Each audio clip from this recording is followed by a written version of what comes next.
Hi guys, here we are taking a look at the new Excalibur TwinStrike crossbow. Now, if you're on social media at all, there are a pile of videos on this. There's a whole mess of information. It kind of went viral on my Facebook page. Surprisingly, a lot of it very negative. The concept of effectively a double barrel crossbow has taken the industry a little bit by shock. Not a lot of people understand a need for this, or whether it's even legal, which apparently it is in most every state. But I'm going to kind of get away from that part of it. We've all seen the videos of people pulling both triggers at the same time and both arrows going down range about the same time and stuff. Once the arrows aren't my way, I'm going to leave that out of this discussion. What has been missing that we've been seeing is any actual good solid look at what the crossbow has for features, what may or may not end up being seen on future models of Excalibur bows, and also the fact it's not cheap. It's a $2,000 crossbow, and that in a lot of people's minds is like, I'm not paying that much for a crossbow, it's not worth it. Okay, I agree with that in a lot of instances, but there's some interesting parts on this bow that definitely kick it up a few notches as far as compared to other $2,000 crossbows on the market. So I'm going to take a look back here. This is stuff you guys probably haven't seen, and even if you've seen the bow, may have missed. So I'm going to go over a few things on this and at least give you some ideas what the bow itself is all about. One thing right off the bat, obviously it has these 4 limbs on it. What you can't see unless you really get up close is, first off, they're very thin comparative to the standard limbs. As a comparison, this is a 340 micro. You can see the difference in thickness. Nice thin limbs. That's going to reduce vibration quite a bit. And one other thing, if you're a fan of Excalibur at all, you know as well as I do, the finish on these limbs from the factory is normally not all that great. There's usually little marks in it, some pockets, some divots, and they do a good job of trying to hide it, and they've made it better over the years, but generally they're pretty rough. Excalibur's always gone on the concept of it needs to work. We don't care if it's pretty, it just gotta work, which is a great concept, but you start getting these expensive bows, it's gotta be pretty too. It's gotta look finished. These limbs are immaculate. I mean, just some of the higher quality limbs I've seen on the market. And that goes a long way with me. Anytime you see kind of an unfinished limb, you question its durability. I got a lot of confidence in these limbs. I think these are going to be great. And I'm hoping that we're going to start seeing this limb design filter on over the next few years onto other optional versions of Excalibur bows. I think it's a great way to do it. They lighten up the front end, and the performance level is really good. Now, one other thing you guys are not going to really take a notice of, because everybody's been watching the business end of this, is this front end riser. This thing is sweet. I'm used to it. Here again, that's what you normally see on an Excalibur. It's a nice machined riser. It holds the limbs in place. It's great. This is a whole different deal.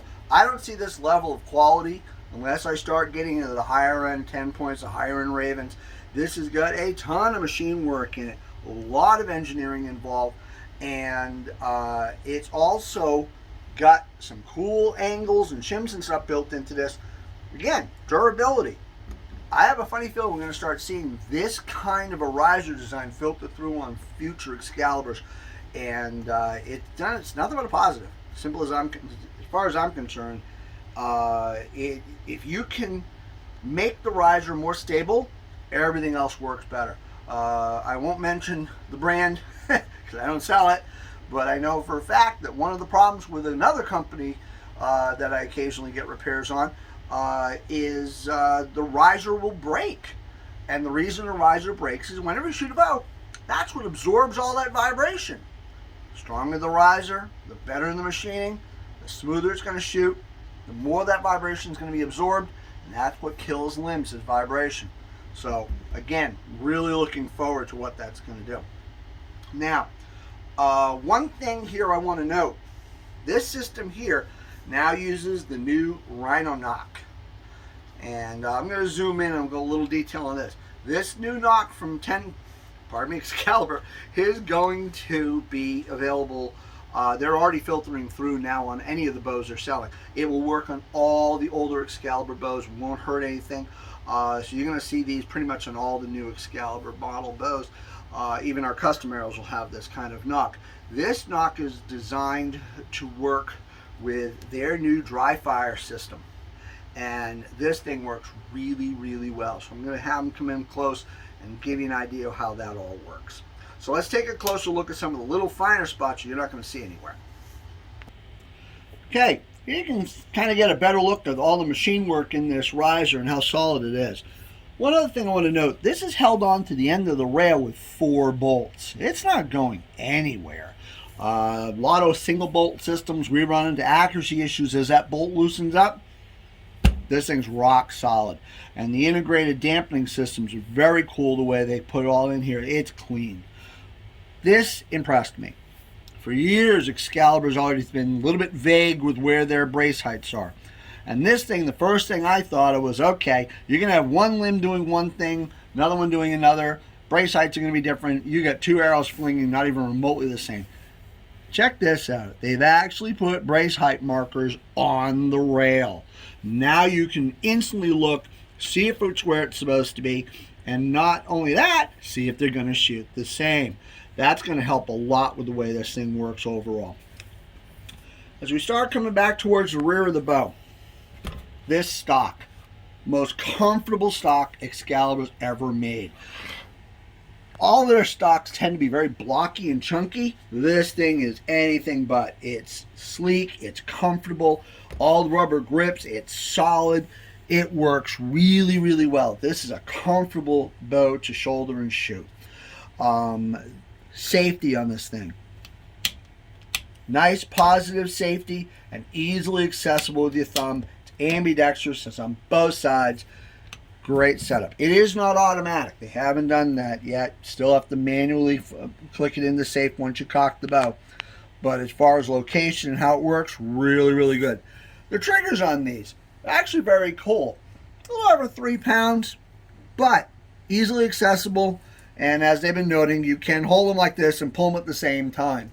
So actually to do that's kind of fun. I must admit I enjoyed doing that. Here's something that you don't see on most bows. An integrated bubble level. How sweet is that? That's something you usually have to buy extra and add on after the fact. It's part of the bow. But I don't understand why $3,000 and $4,000 bows don't have that as a standard maneuver, but they don't ask me for my opinions. The new scope, cover watch scope. This is kind of like Excalibur's version of a Hawk XP30 Pro. 30mm tube, adjustable up to 475 feet per second. It's a very clean scope. Actually, the optics are pretty good. It is illuminated, and it's similar in reticle to the TAC 100, where it's a series of descending dots rather than series of crosshairs. Positive and negative there. The series of dots is great for quick target acquisition. You don't have a lot of crap in the way. The dots can be a little weird to get used to. I find it a very usable scope. Your mileage may vary. So now, there's one other really cool thing I want to show you, and that has to do with the trigger. So let's take a quick look at that. Okay, I have left the string off of this at the moment. I just latched it with an Allen wrench, just so you can see how this trigger system and the new Rhino nocks work. If you latch, trigger's latch, it's as though it's holding the string back nice and easy. If you look right in front of it, right there, there's a little button. It's a spring-loaded button. That's your dry fire indicator. Now, what's cool about this is that when you load the arrow, as it comes back, it goes click, snaps on. Not only do you have the arrow hold down holding in place, but that's actually holding it back. It's a positive connection. You know you're all the way back where it needs to be, and that little pin is holding it. Doesn't affect arrow flight, works perfectly, but that's slick. I'm a big fan of having some form of positive engagement. Pros and cons with capture knocks of some form. Sometimes they'll twist on you and they're a little awkward.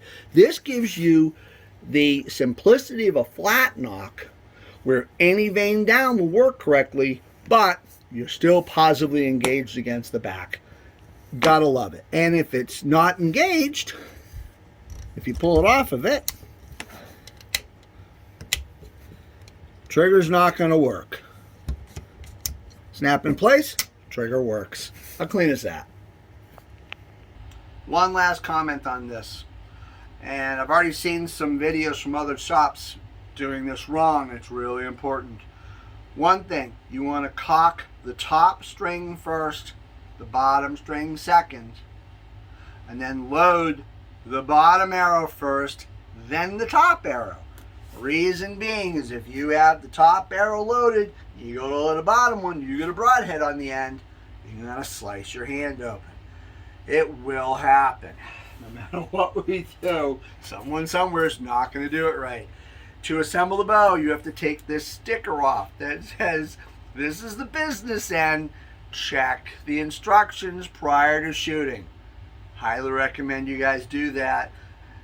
Avoid some accidents and incidental trips to the emergency room. Well, that gives you a little bit of insight on the workings of the bow. I hope that helps a bit. Gives you some more opinions. But honestly, it's got some really cool features. And it's right up there quality-wise with other high-end bows. I'm impressed as far as the way this thing's built. Hoping to see more of this integrated into other models they make. And have any questions, let me know. And we're going to pile them on order. So we'll have them in stock pretty soon.